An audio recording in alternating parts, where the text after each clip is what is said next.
Hello friends, welcome back to my channel RPSC Tutorials. I am RPSC here and आज की इस video में मैं कुछ इंपॉर्टेंट टॉपिक्स पढ़ाऊँगा। जैसे कि पहला टॉपिक है विस्कोसिटी, फिर इसके बाद मैं न्यूटन्स लॉ ऑफ विस्कोसिटी पढ़ाऊँगा, देन काइनेमेटिक विस्कोसिटी एंड इन दोनों की यूनिट्स। ओके तो चलिए शुरू करते हैं।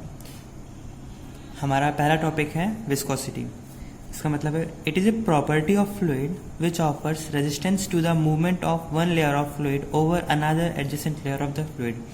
इसका मतलब ये है कि जब कोई दो फ्लूइड लेयर्स मतलब फ्लो करती हैं तो उनके बीच में जो रेजिस्टेंस होता है एक दूसरे की वजह से, उसको उस प्रॉपर्टी ऑफ फ्लूइड को विस्कोसिटी कहा जाता है। तो मैं एक एग्जांपल के थ्रू आपको समझाता हूँ। सपोज एक रिवर है, ठीक है, ये हमारी एक रिवर है जो कि इस डायरेक्शन में फ्लो कर रही है, ठीक है। मान लो ये रिवर है और इस डायरेक्शन में फ्लो कर रही है। ये ग्राउंड है और ये हाइट h है रिवर की, मान लो, ठीक है।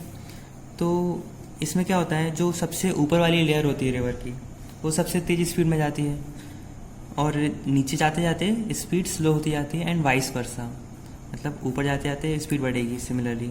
तो सपोज़ मान लो मैं लेता हूँ ग्राउंड पॉइंट का जो मान लो कोई बहुत ही स्मॉल डिस्टेंस पे, मतलब बिल्कुल चिपका हुआ पानी की जो ड्रॉप होगा वो ग्राउंड से चिपका हुआ होगा, मतलब उसकी वेलोसिटी 0 होगा, ठीक है। सिमिलरली एक और पॉइंट लेता हूँ मैं इसके ऊपर और ऐसे करके मैं मान लो 4 पॉइंट लेता हूँ, ठीक है। और लेट मी अज्यूम, मान लो टाइम हमारे पास है t सेकेंड, ठीक है। तो हम देखेंगे कि t सेकेंड में कितना आगे बढ़ता है वो ड्रॉप, ठीक है। मान लो इसकी वेलोसिटी तो 0 है, तो t सेकेंड में ये मान लो मतलब यहीं के यहीं रहेगा। इसकी स्पीड थोड़ी ज़्यादा है इससे, तो मान लो ये t सेकेंड में इतना आगे बढ़ जाएगा। सिमिलरली t सेकेंड में इसकी ऊपर जाते जाते स्पीड बढ़ेगी, तो ये थोड़ा और आगे जाएगा। सिमिलरली ये थोड़ा और आगे जाएगा। इस हिसाब से इसको अगर ऐसे कर्व के थ्रू लें तो ये एक कर्व बन जाता है, जिसको हम कहते हैं वेलोसिटी वेरिएशन नियर ए सॉलिड बाउंड्री। ये बस एक समझाने के लिए है कि किस तरीके से वेलोसिटी वेरी करती है सरफेस बाउंड्री के थ्रू। और ठीक है, तो इसको मैं थोड़ा अच्छे से बना देता हूँ इस डायग्राम को।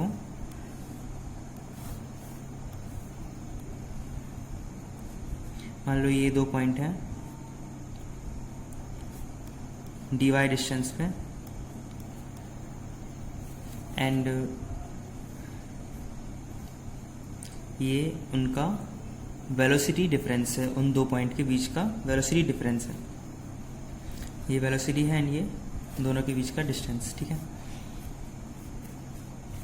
तो इसकी वेलोसिटी अगर u है तो ये क्या है, u plus D you.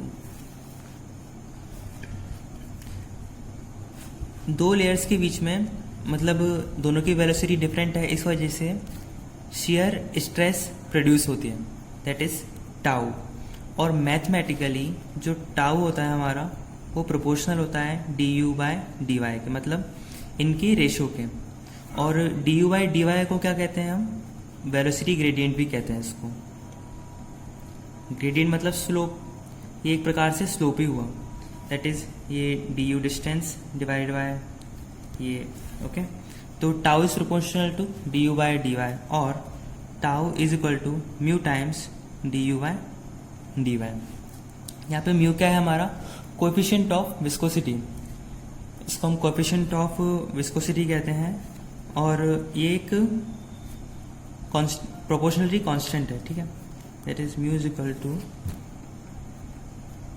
Coefficient of dynamic viscosity, okay. और यही जो टर्म मतलब यही जो इक्वेशन है, मतलब ये फॉर्मूला, इसको हम न्यूटन्स लॉ ऑफ विस्कोसिटी भी कहते हैं। तो इसको अलग से पढ़ने की ज़रूरत नहीं है, इसी में आप समझ आइए। Now we talk about the units of viscosity. Now we take the dimension of viscosity. हमारे पास फॉर्मूला क्या है, tau is equal to mu times D you by D Y. U क्या है, वेलोसिटी, वाई डिस्टेंस, ओके। और इसको it is implies that mu is equal to tau divided by D you by D Y, ठीक है। हम इसके dimensions रखते हैं mu is equal to tau क्या है, shear stress, that is force per unit area divided by du, that is change in velocity divided by change in distance या change in length, कुछ भी कह लो, इज इक्वल टू फोर्स की unit क्या होती है, मान इसको हम न्यूटन ही रख लेते हैं यहाँ पे, क्योंकि हम आंसर में न्यूटन ही लिखा लेंगे ऐसा यूनिट्स में, एंड एरिया की metre square.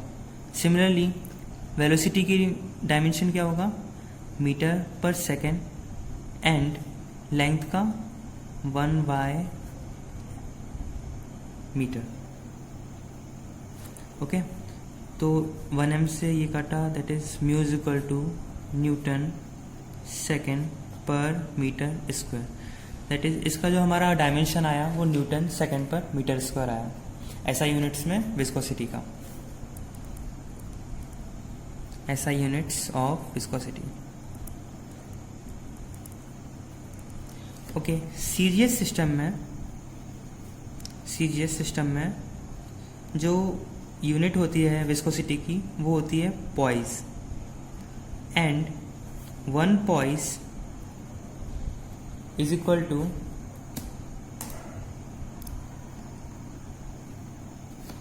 1/10 of newton second per metre square. इस चीज़ को आप ध्यान रखिए, क्योंकि क्वेश्चन में जो विस्कोसिटी की यूनिट होती है वो पॉइस में ही दी जाती है, और आपको Newton second per metre square में कन्वर्ट करके आपको फॉर्मूले में इसको रखना पड़ेगा। ओके, तो हमारा यूनिट कंप्लीट होता है। वन मोर थिंग, जो फ्लूइड्स इस न्यूटन्स लॉ ऑफ विस्कोसिटी को फॉलो करते हैं उसको न्यूटोनियन फ्लूइड्स कहा जाता है, और जो नहीं करते उसको नॉन न्यूटोनियन फ्लूइड्स कहते हैं। Now we learn about kinematic viscosity. ठीक है, simply it is the ratio of dynamic viscosity and density of fluid, and it is represented by nu. ठीक है, एंड न्यू इसको लिखा है यहाँ पे, that is nu is equal to viscosity divided by density is equal to mu divided by rho. ठीक है, इसकी सिंपली मैं इसकी यूनिट्स में निकाल लेता हूँ, और यूनिट वाइज न्यू की यूनिट होगी, विस्कोसिटी की क्या होती है, अभी हमने निकाला था newton second per metre square, and density की क्या होती है, mass per unit volume, that is kg। Density is mass per unit volume, mass divided by volume, that is length का क्यूब भी लिख सकते हैं इसको, and force that is newton force is equal to, force का formula क्या होता है, मास इंटू एक्सेलरेशन, या कह लो mass multiply by acceleration, that is L/T-2। ठीक है, एंड सेकेंड को हम लिख देंगे L divided by metre square, that is L square multiply by mass को ऐसे ही लिखने देते हैं, क्योंकि इससे इसको काट देंगे हम, और जो नीचे वाला L³ है वो ऊपर चला जाएगा। ठीक है, तो इससे हम कट जब करेंगे तो ये बन जाएगा L simply, that is L/T-2 L square, and यहाँ पे जो इसका सेकेंड है इसका T भी लिखा जाएगा, सॉरी मैं लिखना भूल गया था, multiply by T is equal to L square T-1, ये इसका यूनिट होगा।